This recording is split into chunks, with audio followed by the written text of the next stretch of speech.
Hi there, my name's Ian Bagg, and I am fantastic, and you're listening and watching The Ego's Last Stand. When I come around, got the whole thing wobbing, wobbing. And we're back for another episode of The Ego's Last Stand. I'm Josh Sardam, your host, and this is the Quarantine Chronicles.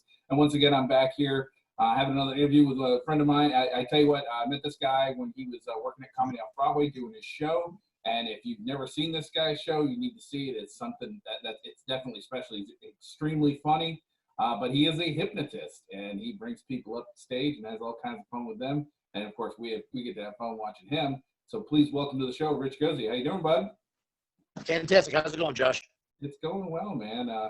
The neat thing about these shows is sometimes there's technical difficulty arising. Right now, the way you're sitting and the way your video is slowly bleeding in, it looks like you've got one of those fez on because you've got the ceiling fan right behind you, and it's not moving up to speed because your video is delayed. No. There he is. All right. I actually had to walk outside on the deck. My goodness. All right. Well, the video is a lot better now. At least we can see you live versus it was funny. You looked like you had one of those fezzes on, because it was moving really slow and you weren't. One of the things I'm finding with this whole lockdown situation is that bandwidth is really at a premium. It is. Absolutely. My phone is working terrible. My internet is working terrible. I mean, everything is just being overworked for some reason, I guess. And I have to stand outside on the deck or on the roof to get cell signal. Good Lord. So no good. Yeah, I mean, I guess we're lucky. My wife and I, we mainly work from the house. So, I mean, we've got basically a T1 that comes in here. It's a fiber line that we have in the house. So our internet never. Oh, man, I am extremely jealous right now. Well, what's neat is it could be 3 a.m, and it has been 3 a.m. where it goes out. And we have an absolute guarantee that if it goes out, they will immediately come out to service us. And it was 3 a.m. We called, and sure as shit, 10 minutes later, they were here fixing it. That's amazing. Yeah, I know. It's funny when those guys stop you in the box stores. Hey, we'd love to sell you some servers, And I'm like, all right, you could sell me anytime you want. Once I get my address, we can't help you. Yeah. You guys live out in the sticks, huh? I live in the woods. Yeah. Well, there's nothing wrong with that. It looks like no. Home. Hey, if things get any worse and the world comes to an end, everybody's fighting, I'm gonna be in a perfect location. Right. Yeah, it looks gorgeous, man. Is it some type of log cabin? I can't really tell. Yes, I live in one of those very expansive log cabins. It's pretty cool. Looks beautiful, man. That's awesome. And I saw your lovely wife was cooking. Yes, she's making dinner right now. We are, like I said, we're pretty set up here, so it's all good. Yeah. I got my mom down from New York. Oh, wonderful. I flew her down the 1st of March because handwriting was on the wall. I said, you know what? I bet you New York's going to be a hot spot. Yeah. And turns out I was correct in that assumption. Being a hypnotist and all that kind of, maybe you had some sort of second sight on that, huh? Yep, I don't know what it was, but I'm saying, you know what, Mom? My mom's 84 years old, and obviously old people seems to be hit hard with this thing. So I'm like, you know what? Let's bring you down here. Yeah, no, that's awesome. Good foresight. I believe it was the proper move. Absolutely. And plus, she's probably excited as hell to be there with her son and hang out and. Yeah, it's good. And plus, it gives you more people to talk to. I talked to some of my buddies who are comics, and it's brutal because they're most of them live alone, right? And they're locked down. They're getting very lonely. Comics. You're a comic. You love to be on stage and get that immediate response. Oh, yeah. That's why we like doing it. Right. And what's happening is they're getting none of that stimulus. They're getting none of that that feedback from the audience. Right. And they comics hate being alone. They love hanging out with other people and doing those things. So it's tough on a lot of them. I feel really bad. Me, because I got my girlfriend here. I got my mom. We got Bill, which is Joe's ex-husband, lives with us. So there's the 4 of us. So we got our own little reality show thing going on here. You should set up cameras. It's kind of good, yeah. My mom's a little wacky. She's 84. Bill had a stroke, so he's a little wacky too. So it all works out. It's a lot of fun. Yeah, man. I guess that's why, like, when I reached out to a bunch of comics and said, "Hey, do you want to do this?" They're all like, "Yes, yes, we absolutely want to do that." And I know because just at the interaction, Yeah. and the chance to talk to somebody else is huge. You listen. Comics love us. Oh, absolutely, 100%. I haven't been on stage since the second week in March now, and I tell you, I'm jonesing. I can't wait to get back. I know it's tough. I think it'll come back sometime over the summer. It'll start coming back slowly. Yeah, But I think so. and I have a feel. People are worried. Hey, what's going to happen? Is it going to come back in a wide, just like it was before? And I believe it will. And I'll tell you the reason why. Okay. So I watch a lot of CNBC and I watch a lot of reports, and I got my ear to the ground on what things are going on. So Live Nation, which does a lot of obviously large concerts and big venues and stuff of that nature, they already have a big concert series scheduled for Europe the end of the summer, and it's already sold out. So if people were going to be scared, they wouldn't be buying tickets for that. Right. So and that's large scale venues, like big venues. So that's all sold out. And I work a lot of cruise ships. And Carnival was talking about how cruise sales are very robust for 2021 already. Right. So if people go on cruises, which is like ground zero for this type of stuff, I mean, listen, people, I walk around on cruise ships and people walk around with tissues, and all kinds of stuff when there's nothing going on. Right. I mean, the cruise ship is a petri dish for disease to begin with, Right. let alone coronavirus. So it's ground zero for this type of stuff. And if people are going to be good enough to go on cruise ships, they'll definitely be able to go to like comedy clubs and all this other stuff. So I think once they take the handcuffs off and the government gets their act together, I think we're all going to be all clear and everybody will go out. And the last reason is, all right, so I live in Tennessee, which is a very easygoing state when it comes to this type of stuff. We don't have a lot of cases. And Joe fell down and broke her elbow a couple of weeks ago. So it was my first time out of the house in about a month, but I had to take it to get a screw and a plate put in the elbow. So I left the house and I'm driving around and I'm like, wait a minute, traffic really isn't much lighter than it normally is. And I noticed that, all right, so yeah, places are closed, but all the places that are open are packed. Right. I mean, so people are just finding new venues to go to. To give you an example, like the gas station, those stations with the 40 pumps and that convenience store, the parking lot was completely packed. There's people going inside buying lottery tickets and beer and hot dogs and tailgating in the parking lot. And I'm like, really? I said, how is this any different than you go sitting out, in an outdoor seating place to go out to eat? It's the same thing. So if the disease isn't getting spread that way, it's not going to get spread if I go to some restaurant. It's the same thing. There's a cigar bar. I drove past it. There's 50 people outside smoking cigars, drinking. And I'm like, people are just finding new places to go to. Yeah. The gas station might be the new bar, going forward. Who knows what's going to happen. Yeah, I definitely think things are going to change. In Kentucky, everything is shut down. Only absolute essential places are allowed to be open. So there's no restaurants.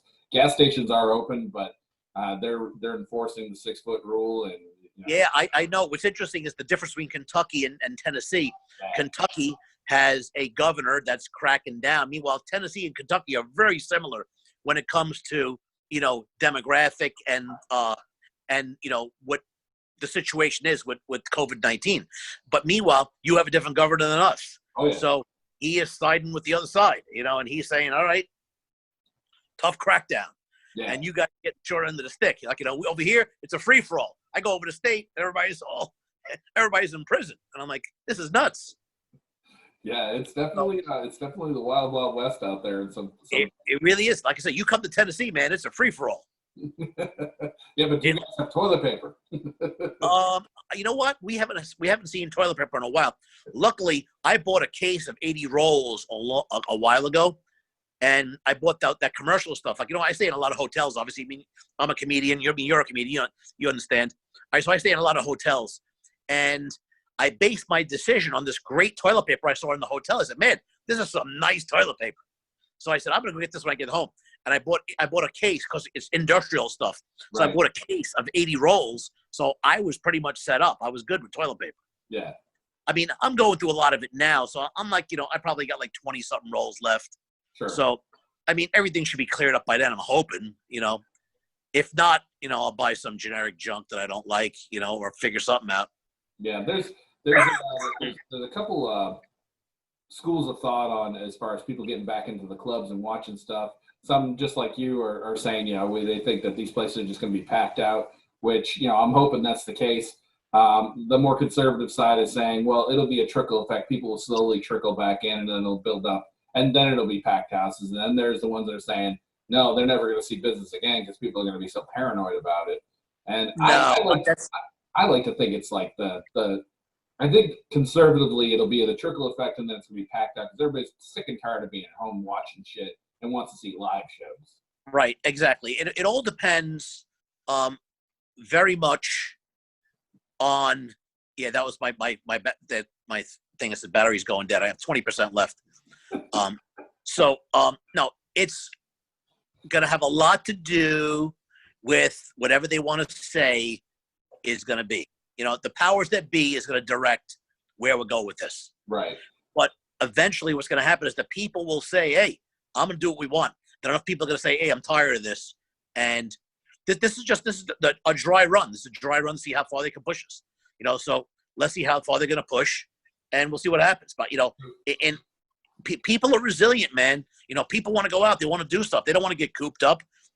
This is not like, this is not some, third world nation. This is not some, dictatorship. This is the United States of America, and we're the toughest people on the planet. We're going to go out and do stuff.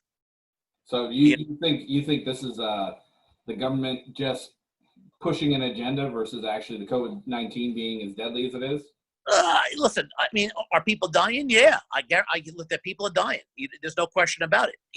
But listen, a lot of people die from a lot of stuff. Listen, we're comics, so obviously, we're gonna exploit the shit out of this thing. With jokes. Right? So I did a little research, and I found out a lot of people die from a lot of different reasons. That's true.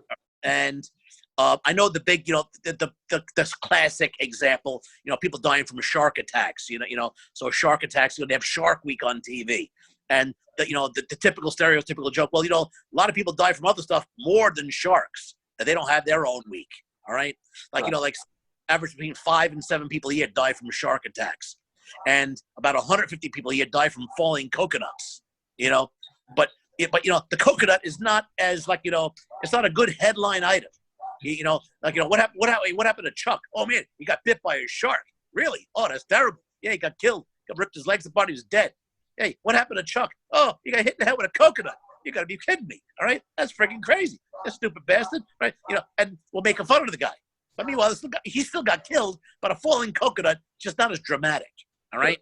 So on the further investigation, 25 people a year die from falling vending machines. What?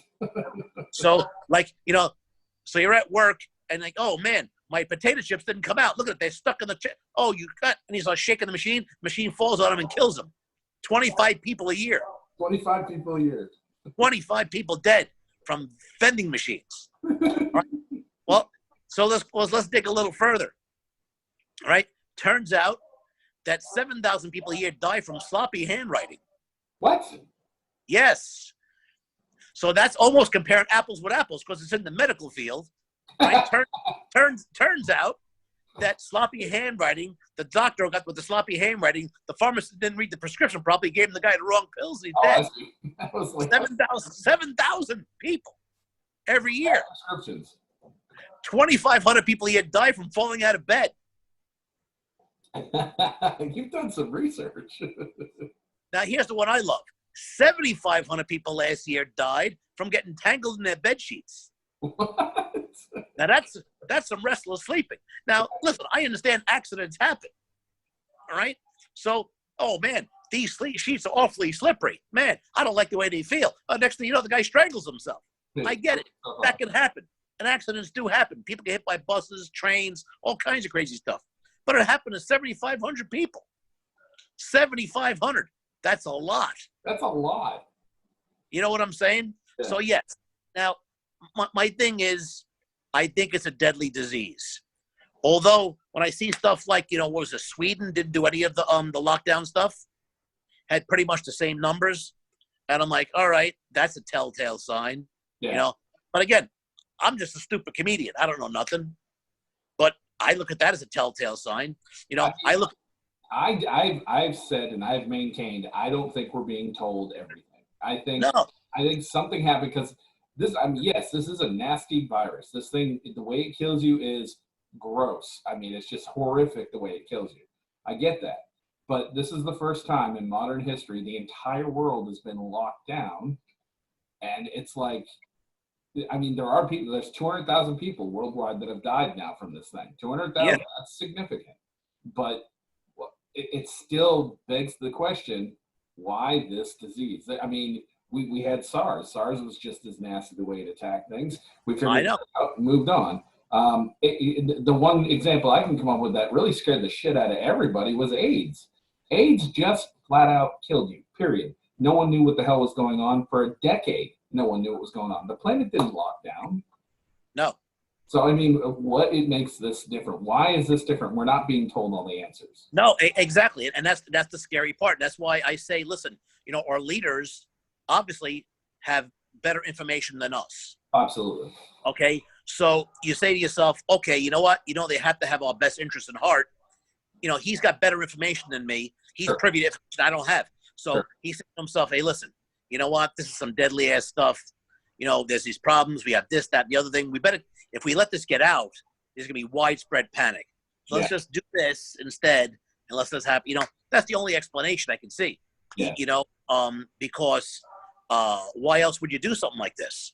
Now, on the other side of the coin, you have like that prison who has 2,500 people in the prison, and that's a very closed environment, obviously, like a nursing home. Oh, it's a breeding ground for bacteria. Very, very closed, because they're on top of each other. It's a closed environment. Well, out of the 2,500 people, 1,800 people got it. All right, so that's a big number. Yeah. But then out of the 1,800, only 400 people showed symptoms. Right. And out of those people, only 4 showed something above a mild symptom. Huh. It was very low number. So that is different information that I'm saying, all right, well, how really deadly is it if you get it? There's lots of asymptomatic people. It's like I talked to a lot of people that probably had it in December and January. I'm one of them. And didn't even know. Oh yeah, right. I had flu-like symptoms. I had a fever. I was exhausted. I felt like I had a weight on my chest, and I ended up going to the doctor, and they tested me for flu A and B. Came up negative. They said it was an upper respiratory infection. Sent me home. Yeah. Yes. Yeah, you're one of those guys. You probably had it early on and didn't even know it. Right. This before it was really highly publicized. Yeah. So, and I know a lot of people like that.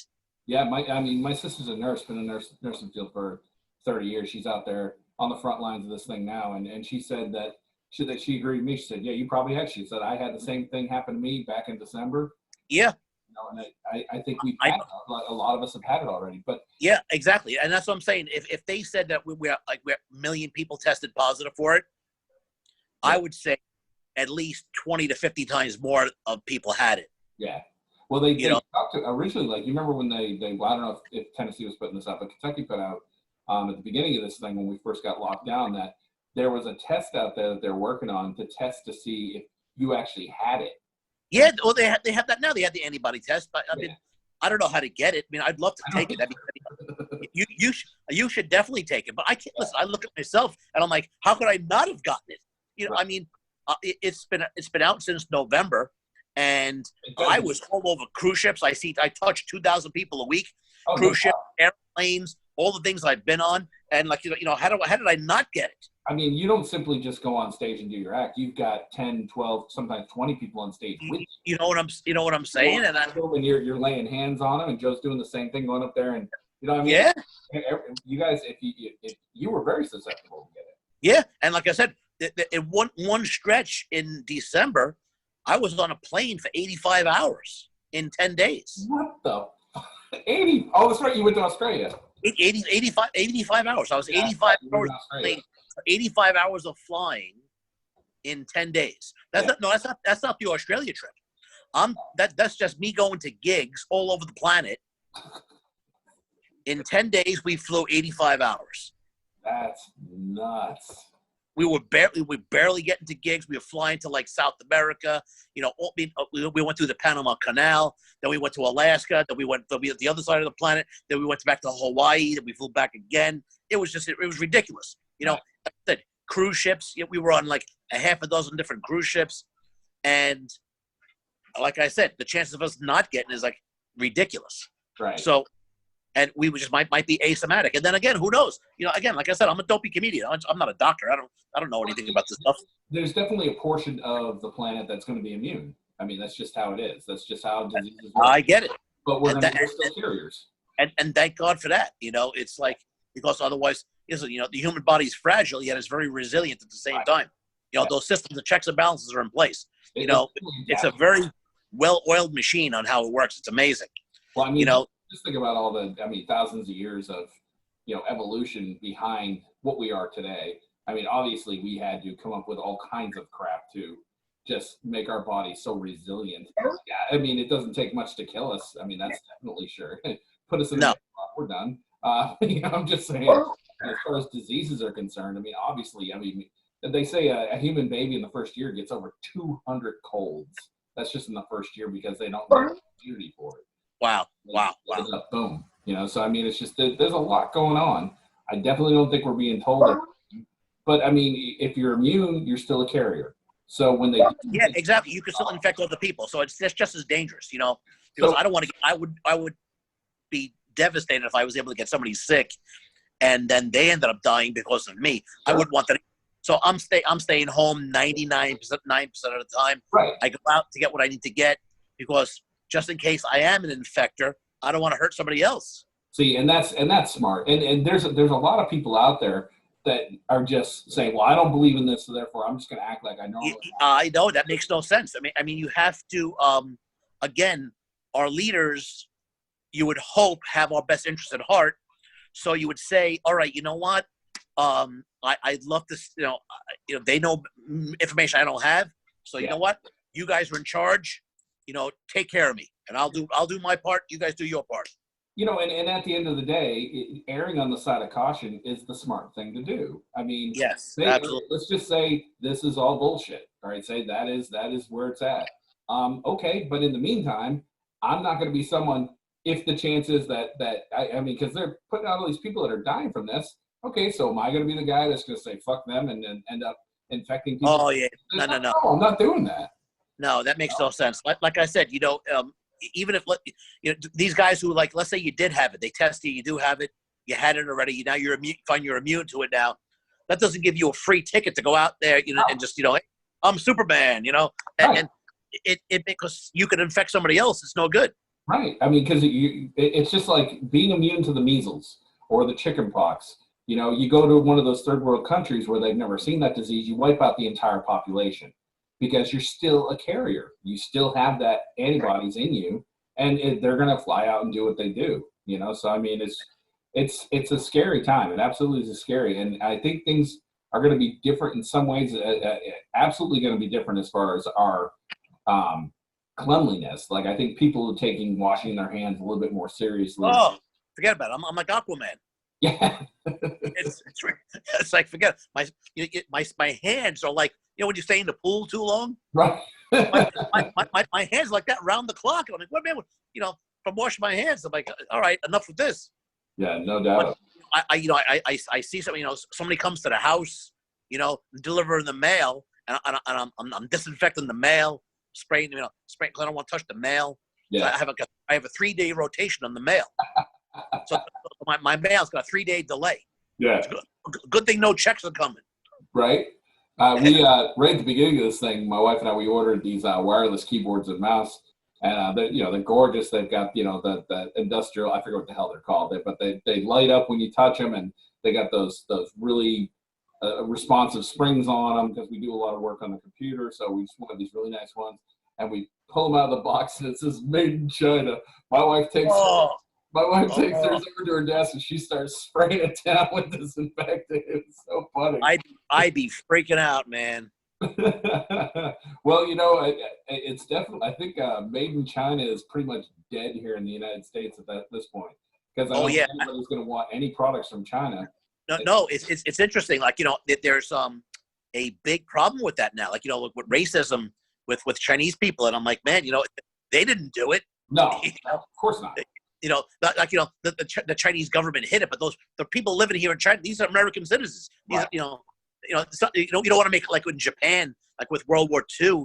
When we Japanese Americans, we put them in camps, so it's like ridiculous. Yeah. But yeah, I mean, I wouldn't buy a product that's made in China anymore. No, not right now. And I think a lot of the United States feels that way. Yeah. What's funny is even the millennials who are so pro anything that gets them attention are Right. like, no, we don't want to buy products from China, and that's very interesting. I would, a lot of junk too. I remember back in you're an older guy like me. How old are you? I'm 47. Yes, I'm 10 years older than you. But I remember the day if you bought a toaster, you bought a microwave oven, thing lasted a lifetime almost. Right. Thing would go out of style and you throw it away before it broke. And it was still in good condition. Yeah, exactly. Like you buy a blender now, like it lasts a year, and you throw it away. You throw it in the garbage. It's made in China. It's all junk. So things made in China, like the Bic lighter of items, because like it was like as soon as it went through its process, they made them to fall apart. I mean that. Yeah. Made them. So that's another reason. So that's another reason to get to buy products made someplace else. Yeah. So yeah, I'm done. If it's made in China, I don't want it. Yeah, and I think a lot of people are feeling that way, and there are plenty of products everywhere else around the world that we can get. It's not like China has the lock on that. It's just that their manufacturing practices were cheap, and it was get cheap products. But that's exactly what they are, though. They're cheap. Exactly. I look at it like this. All right, so I buy a toaster, and the toaster is like $25. All right, made in China, but it lasts a year. Next year, I got to buy another toaster, $25. Right. What if I buy a toaster made in Germany and it's cost $75? All right, but it's 1,000 times better toaster. Lasts me a lifetime. Right. I actually saved money. A bunch. All right. So and I have a better toaster that's going to brown my bagel the right way. It's just that's what I'm getting. That's I've always done that. With appliances and stuff. Anyway. Yeah. But now even I'm going to look at everything, every little single product. I'm going to look at it. If it's made in China, I don't want it. Now the scary thing is the fact that they make most of the medications and all stuff that we need. We gotta bring that stuff back. Absolutely, and the majority of our cell phones and electronics are all made there as well. Yeah, we got to come up with a plan here because and you know what? Listen, with the people have the power. Just like all right. So like Kevin Hart makes a joke 10, 15 years ago, and all of a sudden everybody's up in arms. Now he can't be the host of the Academy Awards because they don't like that joke. All right, that's how much power the people have. They say we're going to boycott this event or this business because this guy said that. Okay, no problem. All right, so you know what? I'm not going to buy anything. All right, made in China. So you better come up with a new place to make it. Otherwise, we're not going to go buy it. Right. I agree with you. Use the same exact power. Use the same situation. And speaking of the Academy Awards, did you see Ricky Gervais's speech at the Yes, I did see it. It was hilarious. I like that guy a lot. He's his own man.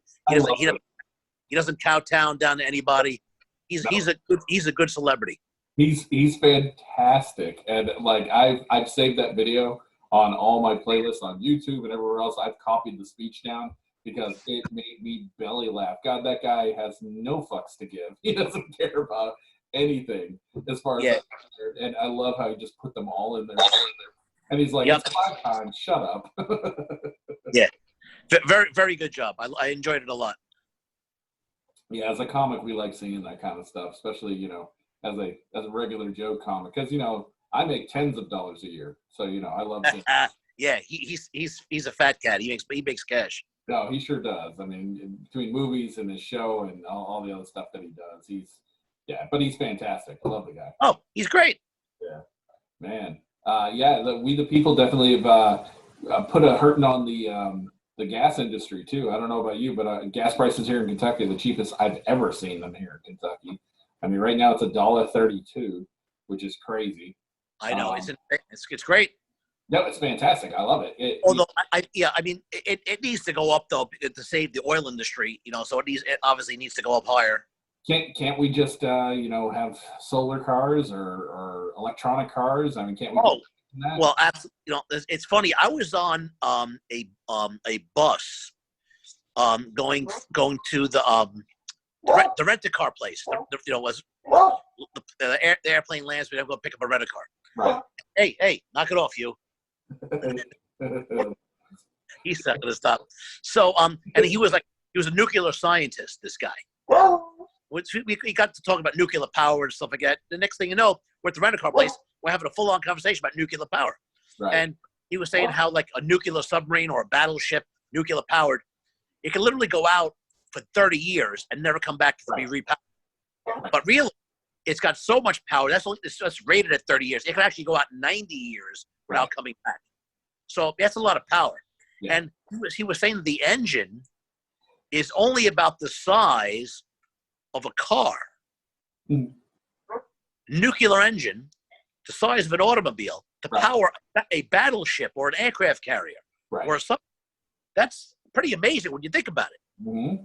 So I said, well, can we condense that down and make it power an automobile? He goes, oh, easily.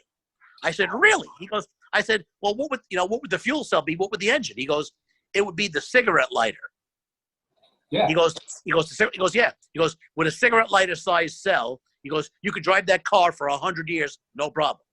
Yeah, I mean, we all have nuclear accelerators in our kitchen right now, and most people don't even recognize that. It's called a microwave. I mean, that is a nuclear accelerator. I mean, that's how we have that kind of ability. It's unbelievable. Yeah. So I mean, yeah, but we have all this technology and stuff. But listen, I don't think the oil business is going away anytime soon. No, I think they're backed up. So your video is dodging out on us again. But I definitely think that you're right. The oil industry is not going to go anywhere. Corporations and everything they've got too much money invested in it. And, you've got the whole Middle East that's involved hip deep in it. But the fact of the matter is, the United States has more oil in Texas and Alaska than the rest of the world. Rich, you there? Oh, we're watching a fast forward version. Oh. Am I back? You're back. Okay. I had to plug my phone in. My phone was dead. I was getting bit up by the mosquitoes outside. I understand. What kind of dog you got? I got a beagle and a pit bull. Love it, man. I got an American bully. She's a big girl. She's about 100 pounds, and she's white, and her name is Justice. What's your puppy's names? I got Daisy and Scout. Okay, and is Daisy the pit bull? Please say yes. Yes. Oh, yes. Of course. Awesome. Now it's interesting. I didn't name any of the dogs. The dogs came from the neighbors. Oh, okay. My one neighbor moved and left his two dogs. And so I took the two dogs, which was Maisie and Scout. Maisie was really old. She died last year. Oh. So we still have Scout. And then the pit bull used to come.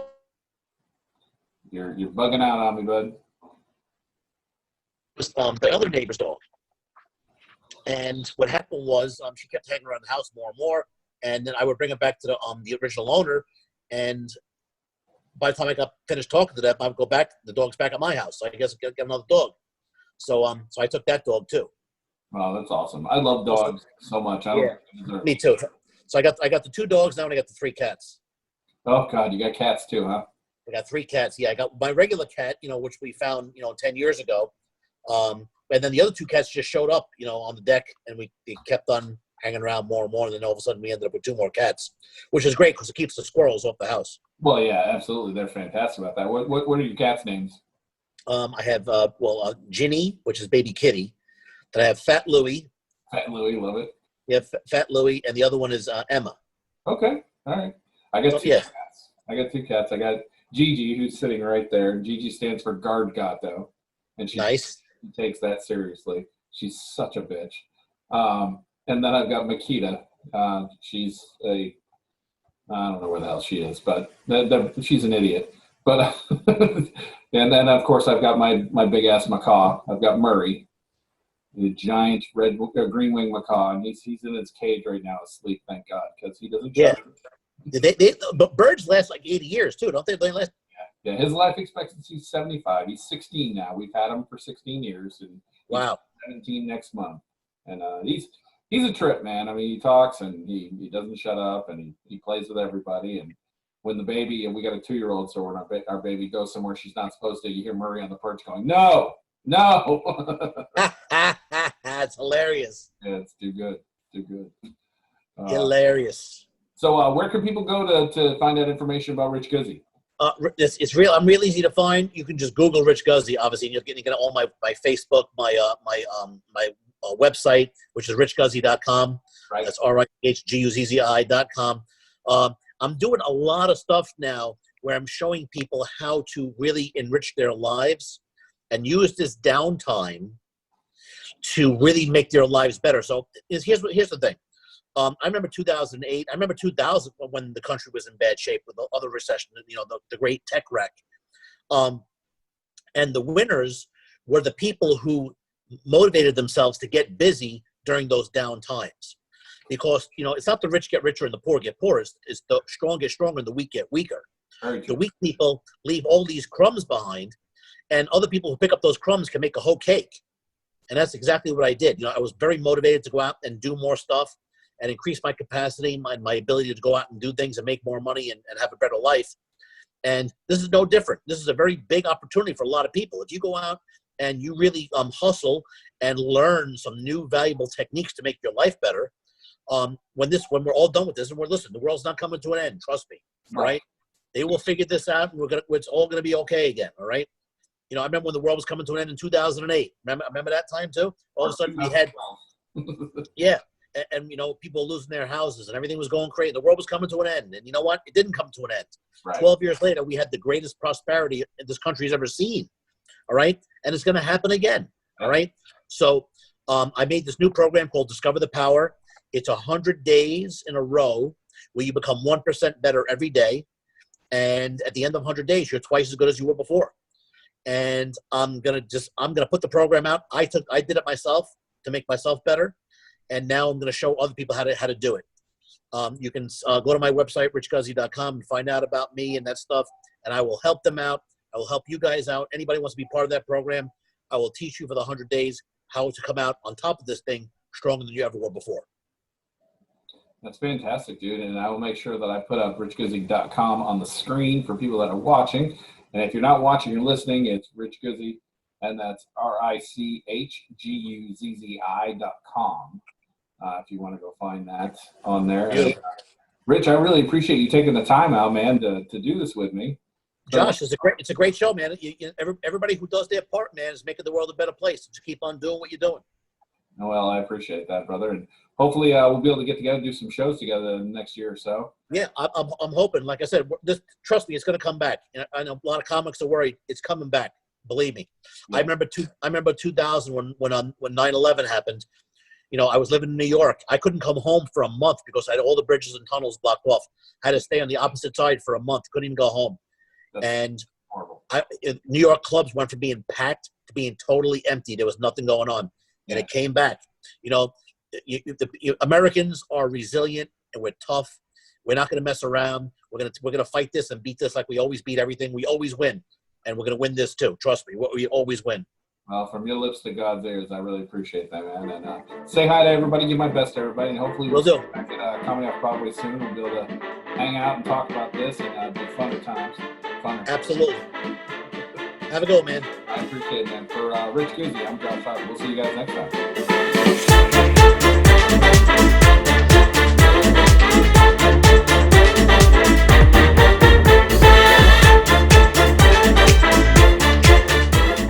Hey guys, I hope you liked the video, and if you like the show, make sure you throw a like down there somewhere. There should be a like, and there's a subscribe button over here. And hit the bell. Yeah, ring the bell, and check us out, man. Stay in touch with us. We're always putting out videos every week, and it should be a lot of fun, right? Right as a wedding. Yeah, right as rain, right as the mail. Thanks, guys.